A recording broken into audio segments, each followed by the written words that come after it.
আকাশবাণী কলকাতা জেলার চিঠি বীরভূম থেকে লিখেছেন আমাদের সংবাদদাতা চন্দ্রনাথ বন্দ্যোপাধ্যায়। বীরভূমে গত ১৩ই মে শান্তিপূর্ণভাবে নির্বাচন শেষ হয়েছে। চতুর্থ দফার এই নির্বাচনের পর বীরভূম জেলার মানুষ বলছেন এবারের নির্বাচনে জয়ী নির্বাচন কমিশন। এবারেও নির্বাচনের দিন ছিল টানটান উত্তেজনা। ইতিহাস বলে বীরভূমে নির্বাচন মানেই বোমা, গুলি, বারুদ।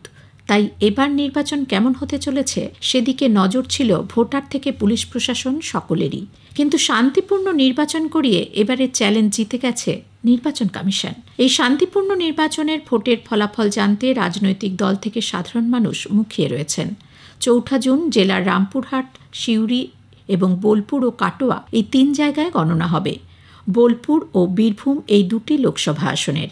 ইতোমধ্যেই ভোট গণনা কেন্দ্রগুলিকে নিশ্ছিদ্র প্রহরায় ঘিরে ফেলা হয়েছে। কেন্দ্রীয় বাহিনীর জওয়ানরা ইভিএম মেশিনগুলি পাহারা দিচ্ছেন, বাইরে রয়েছেন রাজ্য পুলিশ। সব মিলিয়ে ভোটের ফলাফলে যেই জিতুক, নির্বাচন কমিশন কোনো রকম ফাঁকফোকর রাখতে রাজি নয়। এখনও পর্যন্ত রাজ্যে 6 দফা নির্বাচন সম্পূর্ণ হয়েছে।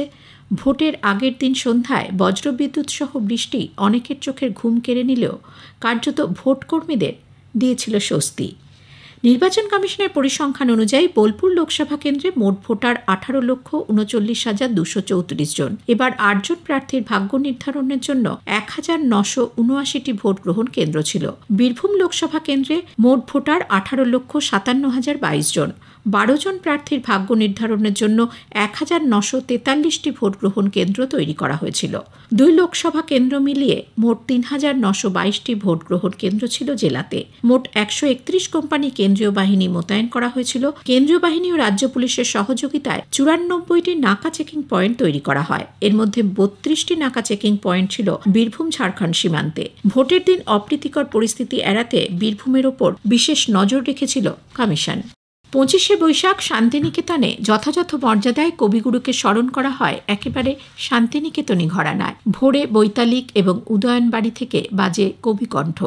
সকালবেলায় ব্রহ্ম উপাসনার মধ্য দিয়ে কবিকে স্মরণ, কাচ মন্দিরে ব্রহ্ম উপাসনার পর মাধবী বিতানে অনুষ্ঠিত হয় জন্মোৎসবের মূল অনুষ্ঠান। সেখানে কবিগুরুর লেখা গান, কবিতা দিয়ে ছাত্রছাত্রী, অধ্যাপকেরা স্মরণ করেন কবিগুরুকে।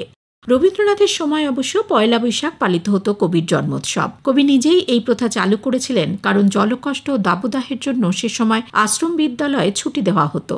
তাই তার আগেই জন্মোৎসব উদযাপন করার প্রথা চালু করেছিলেন কবি নিজেই। পরবর্তীকালে 25শে বৈশাখ আর বিশ্বভারতীতে এই সময় ছুটি থাকে না। সেজন্য এখন আর 5টা জায়গার মতন 25শে বৈশাখেই রবীন্দ্র জয়ন্তী উদযাপিত হয়।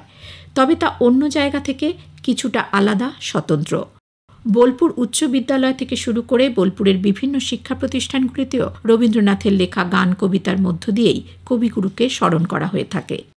বিশ্বভারতীর নীতি অনুযায়ী স্থায়ী উপাচার্য নিযুক্ত না হওয়া পর্যন্ত বরিষ্ঠতম অধ্যাপক ভারপ্রাপ্ত উপাচার্য হিসেবে কার্যভার গ্রহণ করেন। গত শনিবার রাত 12টায় এখনকার ভারপ্রাপ্ত উপাচার্য অধ্যাপক সঞ্জয় কুমার মল্লিকের মেয়াদ শেষ হয়েছে। পরবর্তীতে এই পদের দাবিদার শিক্ষা ভবনের অধ্যক্ষ অধ্যাপক অরবিন্দ মণ্ডল। এর আগের উপাচার্য অধ্যাপক বিদ্যুৎ চক্রবর্তীর কার্যকালের মেয়াদ শেষ হওয়ার পরেও দায়িত্বভার হস্তান্তর না করায় দিল্লিকে এ ব্যাপারে হস্তক্ষেপ করতে হয়। মানব সম্পদ উন্নয়ন মন্ত্রক লিখিতভাবে জানিয়ে দেয়, বিশ্বভারতীর নীতি মেনে বরিষ্ঠ প্রিন্সিপাল ইসি মেম্বার সঞ্জয় মল্লিককে চার্জ দেওয়ার জন্য।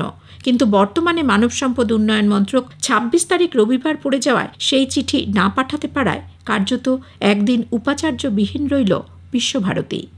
জেলার চিঠি শেষ হলো। বীরভূম থেকে এটি পাঠিয়েছেন আমাদের সংবাদদাতা চন্দ্রনাথ বন্দ্যোপাধ্যায়।